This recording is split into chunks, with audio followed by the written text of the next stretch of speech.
옛날에 어느 먼 곳에 한 부자가 살았어요. 그에게는 3명의 딸이 있었는데 그중 2딸은 아주 욕심이 많고 이기적이었어요. 하지만 셋째 딸은 친절하고 착한 아이였답니다. 어느 날 아버지는 폭풍 때문에 그의 배들이 모두 가라앉았다는 소식을 들었어요. 그 후 그는 모든 것을 잃어버렸고 아주 작은 집으로 이사를 갔지요. 그 욕심꾸러기 2딸은 이 상황이 불만이었어요. 하루 종일 그들은 모여 앉아 불평만 늘어놓기 일쑤였지요. 모든 집안일은 셋째 몫이었답니다. 얼마 뒤 아버지는 잃어버린 배 중 한 척이 항구에 있다는 소식을 들었어요. 그는 바로 항구로 출발하려고 준비하기 시작했죠. 항구로 떠나기 전 그의 딸들에게 물었어요. 얘들아, 뭐 필요한 거 없니? 드레스, 구두, 목걸이, 팔찌. 그럼 미녀, 넌 뭘 갖고 싶니? 장미 한 송이면 충분해요. 아버지는 긴 여정 끝에 항구에 도착했지만 모든 물건을 잃은 뒤였고 배도 너무 망가져서 사용할 수 없었어요. 슬픔과 피곤에 지친 그는 집으로 돌아가려고 했죠. 숲에 도착했을 땐 이미 한밤중이어서 너무 어둡고 게다가 눈이 와서 무척 추웠어요. 그는 말을 타고 계속해서 달렸지요.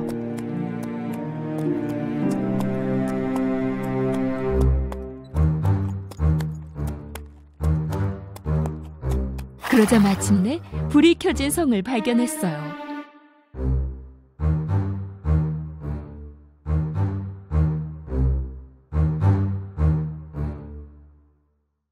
그는 도움을 청하고자 그 성으로 들어갔지요.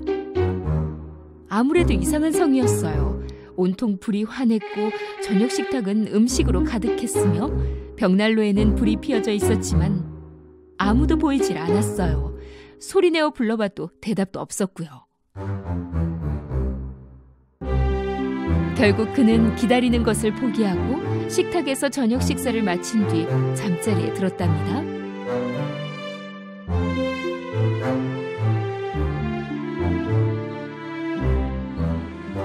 아침이 되어 잠에서 깨어난 그는 침대 옆에 놓인 새 옷을 발견했어요.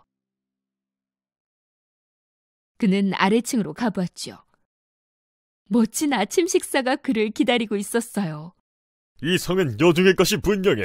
그렇지 않으면 이렇게 날 도울 수 없지. 감사 인사를 해야 할 텐데.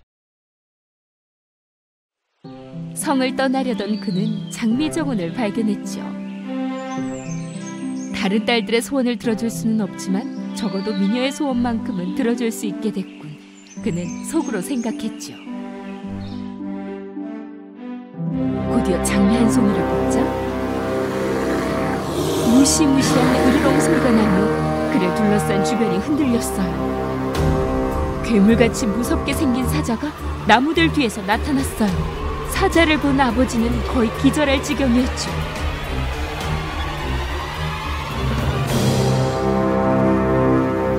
네 목숨을 구해줬고 너를 먹여주었고 새 옷도 줬더니 네가 내 장미를 훔쳐가! 이것이 네가 갚는 은혜냐? 아버지는 그에게 무릎을 꿇고 빌었어요. 딸이 장미를 갖고 싶어 해서 가져다 주고 싶었을 뿐이라고요.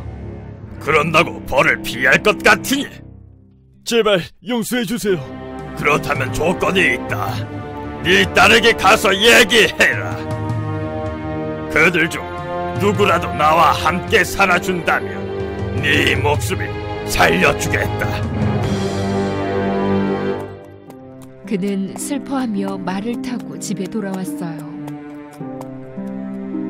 집에 돌아온 그는 2 욕심꾸러기 딸에게 이 무시무시한 이야기를 해주었지만 누구도 야수의 프로포즈를 받아들이지 않았어요. 하지만 미녀는 달랐어요.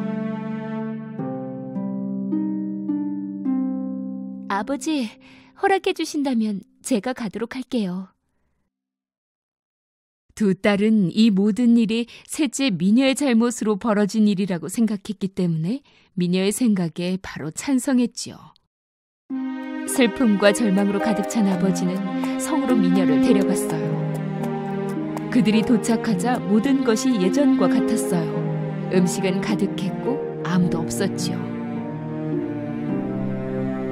그들이 앉아서 먹기 시작하자 그 야수가 나타났어요. 미녀는 두려움에 몸을 떨기 시작했어요. 아버지 말씀처럼 그는 무척 무서워 보였지요. 야수는 부드러운 목소리로 물었어요. 당신의 의지로 이곳에 왔나요? 네. 그렇다면 내일 아침 아버님은 댁으로 돌아가시고 다시는 오시지 않을 겁니다.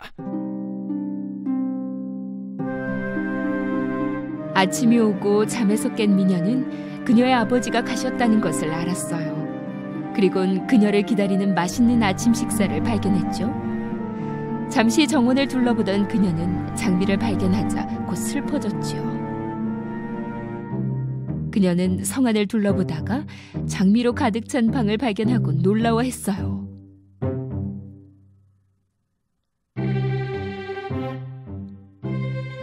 문을 열어보니 방 안은 정말 최고로 멋졌어요. 그녀가 좋아할 만한 물건들로 장식이 되어 있었지요. 책과 꽃, 악기들로 가득 차 있었어요. 이런 방을 준비할 사람이라면 누구에게도 해를 입히지 않을 거라고 생각했어요.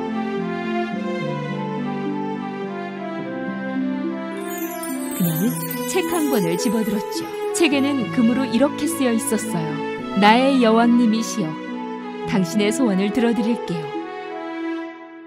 나는 지금 아버지가 보고 싶어요. 미녀가 이렇게 말하자 방 한쪽에 있던 거울 속에 아버지의 모습이 보였어요. 미녀는 무척 놀랐답니다. 아버지를 보자 그녀는 다시 행복해졌어요. 그날 밤 야수가 나타났어요. 당신을 계속 보게 해주시겠어? 여긴 당신의 공간인데 왜 물으시는 거죠? 아니, 지금은 당신의 것이요. 당신이 원하면 난 바로 떠나주겠소. 미녀는 그의 대답에 무척 놀랐어요. 한 가지 묻고 싶은 게 있다오. 내가 정말로 못생겼나요? 처음에 그녀는 뭐라고 말해야 할지 몰랐어요. 그러나 곧 야수를 향해 고개를 돌리고 그렇다고 끄덕였지요. 나와 결혼해줄 수 있어? 이번엔 미녀가 단호하게 대답했어요. 아니요.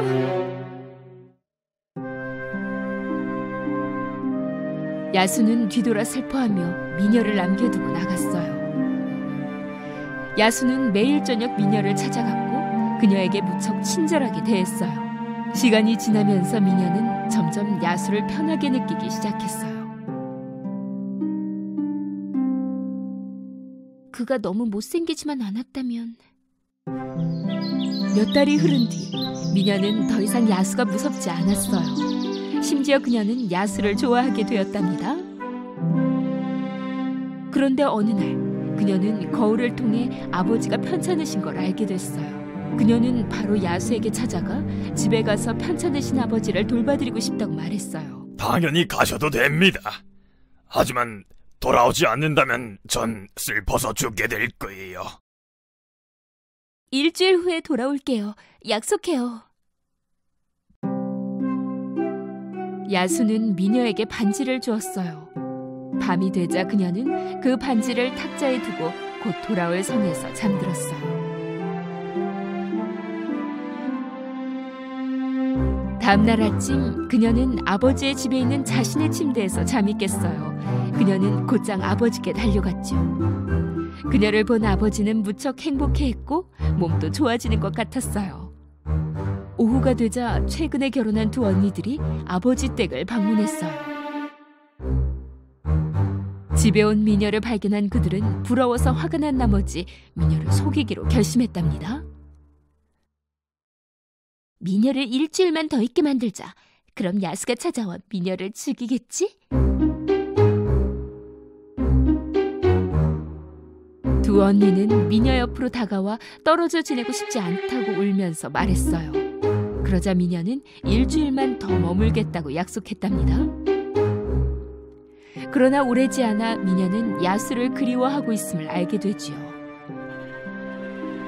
어느 날 그녀는 꿈속에서 그 성 정원의 기운을 잃고 쓰러져 있는 야수를 보게 되었어요. 내 행동은 너무 모질고 이기적이야. 그녀는 즉시 그녀의 반지를 빼서 침대 옆 탁자에 두었어요. 아침이 되자 그녀는 야수의 성에서 깨어났지요. 그녀는 야수를 하루 종일 기다렸어요. 야수는 어디에도 없었고 그녀는 계속 기다리고 또 기다렸죠. 그러나 야수는 오지 않았어요. 갑자기 그녀는 정원으로 달려갔어요. 그녀가 꿈에서 본 것처럼 바닥에 야수가 쓰러져 있지 뭐예요. 미녀는 야수에게 달려가 그를 껴안았어요. 야수의 심장은 아직 뛰고 있었어요. 그는 간신히 눈을 뜨고 어렵게 말했어요. 난 당신이 안 올 줄 알았어요. 그래서 먹지도 않고 죽으려고 했죠. 난 당신을 사랑하고 결혼하고 싶어요. 그 순간 뭔가 마법 같은 일이 벌어졌어요. 갑자기 그 성은 더욱 빛나고 아름다워졌지요.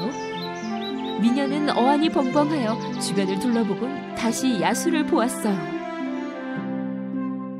그러자 못생긴 야수가 누워있던 자리에 젊고 잘생긴 왕자가 있었어요. 그녀는 울면서 말했어요. 당신은 누구죠? 야수님은 어디 계세요? 왕자는 자리에서 일어나 말하기 시작했어요. 내가 그 야수입니다. 마녀가 마법을 걸어 전 야수로 변해 있었죠. 당신이 저와 결혼하겠다고 하지 않았다면 전 아마 평생 야수로 살았을 거예요. 왕자의 말을 들은 미녀는 아주 행복했어요. 그녀의 착한 마음 덕분에 그녀는 진실한 사랑을 찾게 되었어요. 미녀와 왕자는 결혼해서 영원히 행복하게 살았답니다. 옛날 어느 먼 곳에 단짝 친구 둘이 있었어요. 이웃인 그들의 이름은 케이와 고다였지요. 케이와 고다는 그들의 사랑을 보여주기 위해 앞마당에 장미 한 송이씩을 심었어요. 그 장미들은 함께 자라겠지요. 가을이 지나고 겨울이 되자 마을은 온통 흰 눈으로 뒤덮였답니다.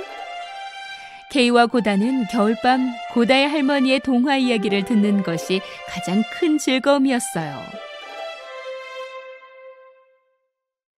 눈과 추위는 어디서 오는 거죠? 고다가 물었어요. 저 멀리서. 고다의 할머니는 대답과 함께 이야기를 들려주었어요. 옛날에 얼음과 눈으로 뒤덮인 성이 있었지. 눈의 여왕은 그녀의 마법으로 만든 그 성에서 혼자서 살았단다. 눈의 여왕은 매우 아름다웠고 얼음처럼 순수했지. 하지만 눈의 여왕은 사악한 마음으로 가득 차 있었고 차가운 얼음 속에 수많은 기적과 마법을 숨겨왔어요. 그 얼음 거울처럼요. 그 얼음 거울을 통해 눈의 여왕의 사악한 눈은 세상에서 일어나는 모든 일을 볼 수 있었지요.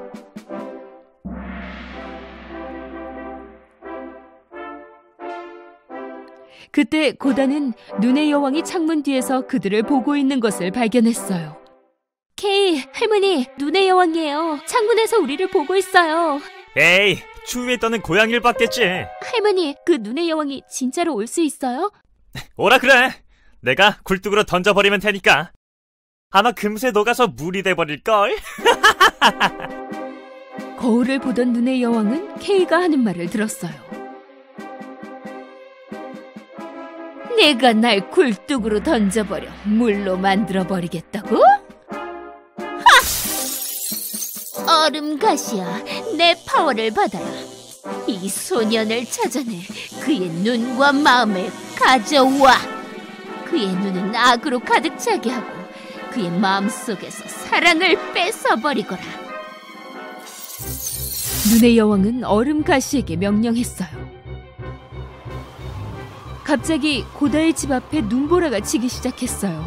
그 얼음가시들은 빠르게 고다의 집으로 향했고 무슨 일일까 궁금했던 케이는 호기심에 창문을 열어봤어요. 고다가 외쳤어요. 케이, 안 돼! 하지만 너무 늦었어요. 내 눈! 뭔가 내 눈을 찔렀어! 내 심장! 어떻게 된 거야? 바로 그때 눈의 여왕의 저주에 걸리고 말았어요. 그의 눈과 심장이 쏘이자 케이는 갑자기 다른 사람으로 변하고 말았어요. 고다가 케이에게 무슨 일이냐고 하자 케이는 그녀에게 소리쳤어요. 아무것도 아니야. 혼자 있게 내버려둬. 뭔가 이상했어요. 케이는 절대 이렇게 무례한 아이가 아니었지요. 그녀는 그가 왜 갑자기 변했는지 이해할 수 없었어요. 케이의 무례함은 다음날 아침에도 계속됐지요. 케이가 썰매를 타려고 정원으로 나왔을 때 고다는 그에게 어디 가냐고 물었지만 그는 고다에게 다시 신경질을 냈어요. 케이는 썰매에 올라타더니 가버렸어요. 고다는 따라가 보았지만 놓치고 말았지요. 갑자기 어디선가 눈의 여왕이 나타났고 케이는 그녀를 따라가기 시작했어요. 고다는 너무 놀라 할 말을 잃었고 그들이 사라질 때까지 어떤 것도 할 수가 없었어요.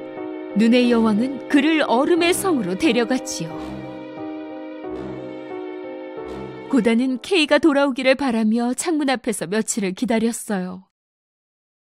며칠이 지나고 몇 달이 지나고 겨울도 지났지만 케이는 여전히 돌아오지 않았어요. 더 이상 기다릴 수만은 없었던 고다는 결심했어요. 할머니가 건네준 거울을 가지고 그녀는 그녀의 단짝 친구 케이를 찾기 위해 출발했죠.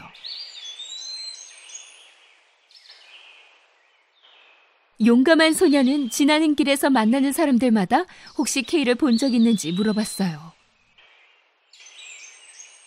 마침내 그녀는 강가에 다다랐죠. 아무리 둘러보아도 케이에 대해 물어볼 만한 사람이 보이질 않았어요. 그녀는 강에게도 물어봤지만 대답은 없었어요. 그때 갈매기가 그녀에게 다가왔어요.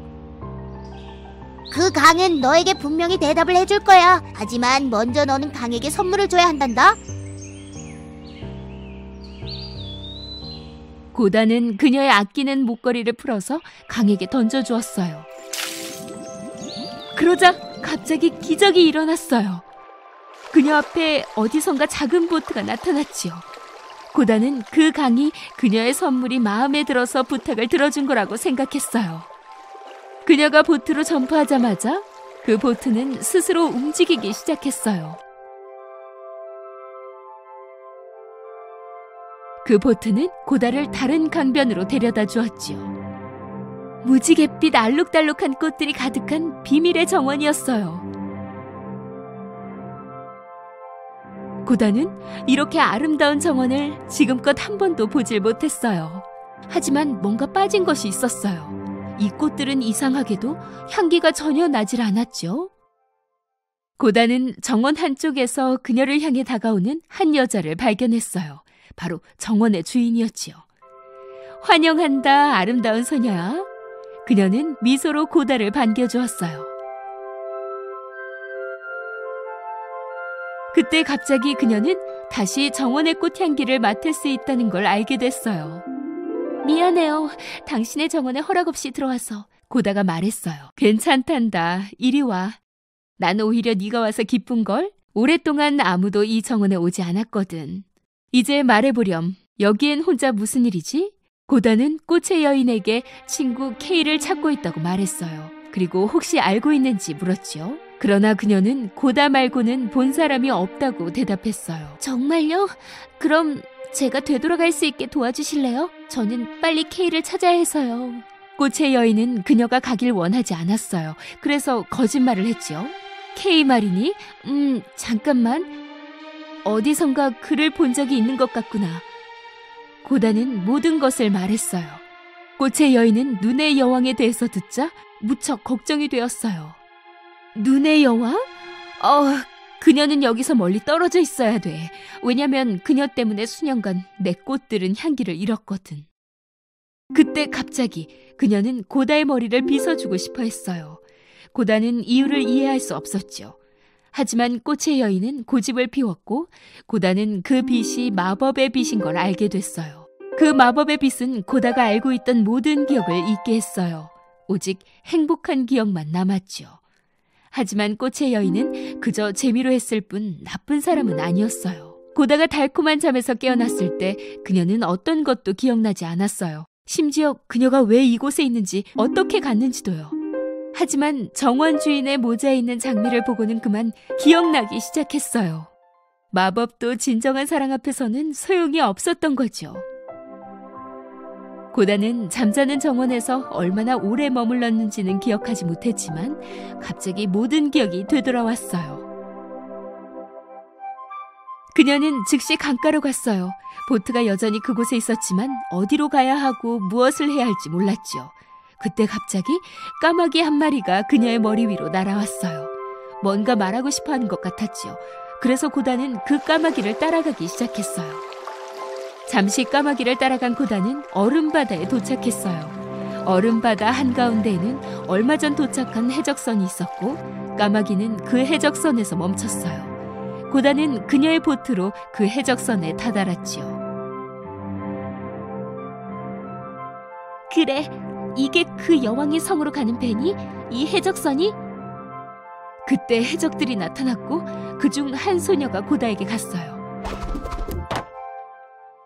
너는 우리가 가는 곳을 가게 될 거야. 우리는 어디에도 안 가.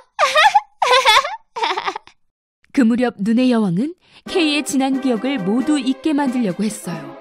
그녀의 계획은 어느 정도는 성공이었지만 그녀가 뭘 하든 고다는 케이의 기억에서 떠나지 않았어요. 고다? 고다? 곧 너의 마음도 얼음처럼 변하고 너의 기억도 모두 사라지게 될 거란다. 고다의 친구 케이가 눈의 여왕의 성에 갇혀 있다는 것을 알게 된 그 해적 소녀는 고다에게 그를 잊으라고 말했어요. 왜냐하면 그곳에서 그를 데리고 나올 방법이 없었으니까요. 잊을 수 없어. 그는 내 단짝인 걸. 그를 찾아야만 해. 고다가 대답했어요. 그 해적 소녀는 고집 부리는 고다를 이해할 수 없었어요. 사실 그녀는 고다와 함께 해적선에서 머물며 친구가 되고 싶었지요. 그러나 고다는 케이를 찾기로 결심했어요. 그를 구할 수 있다면 뭐든지 할 거야. 해적 소녀는 친구가 없었기 때문에 케이를 향한 고다의 마음이 존경스러웠어요. 그래서 그녀를 돕기로 했죠. 그 다음날 이른 아침 해적 소녀는 고다에게 술록을 가져다 주었어요. 눈의 왕국에서 가장 빠른 술록이었지요. 그리고 고다에게 길도 알려주었어요. 그 얼음 마녀를 잡겠다고 약속해줘. 그럼 네가 우리 배도 구하게 되는 거야. 약속할게. 그리고 은혜 갚을게. 고다는 대답했어요. 그 술록을 타고 고다는 길을 나섰어요. 고다는 눈의 여왕을 어떻게 무찌를 수 있을지 알아내야만 했어요. 그 술록은 그녀에게 방법을 일러주고 싶었지요. 오랜 여행 끝에 그들은 북극에 다다랐어요. 현명하신 할아버지가 그들을 맞이했지요. 그래서 너희가 그 거울을 가져왔구나. 고다는 할아버지가 어떻게 그녀에게 거울이 있는 걸 알았는지 이해할 수 없었어요. 하지만 그녀는 제대로 찾아왔다는 걸 알았지요. 그래서 그녀의 거울을 할아버지에게 보여주었어요. 이것으로 눈의 여왕을 이길 수 있어요? 이건 마법의 거울이야. 오직 진실만을 보여주지. 그 진실이 깊숙하게 숨어있더라도 말이야. 깊숙하게. 고다는 그 할아버지 덕분에 눈의 여왕이 누구인지 알게 되었어요. 만약 그녀가 진실을 밝힐 수 있다면 그녀는 이길 수 있을 거예요.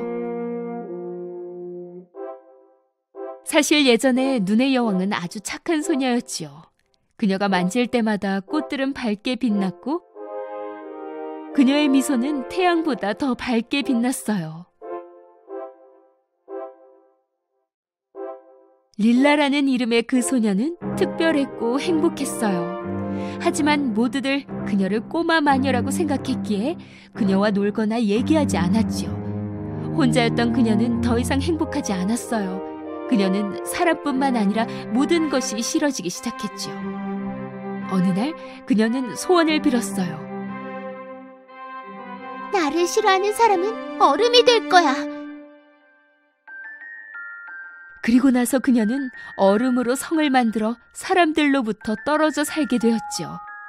사랑과 기쁨 없이 혼자서요. 고다는 눈의 여왕의 성에 도착하자마자 한쪽에서 얼음 조각을 만들고 있는 케이를 발견했죠. 여기 있었구나. 드디어 찾았어. 케이, 나야. 고다, 나 기억하지? 케이는 고다를 쳐다보았지만 그녀를 알아보지는 못했어요. 그의 마음은 여기 있는 다른 것들처럼 얼음으로 변해버렸지. 고다는 눈의 여왕의 말이 들리지 않았어요. 그를 놔둬! 그는 이제 내 거야. 너 역시 얼음으로 만들어버릴 테다. 아니, 넌 못해. 케이, 사랑해. 케이는 천천히 기억하기 시작했어요. 고다, 네가 기억났어.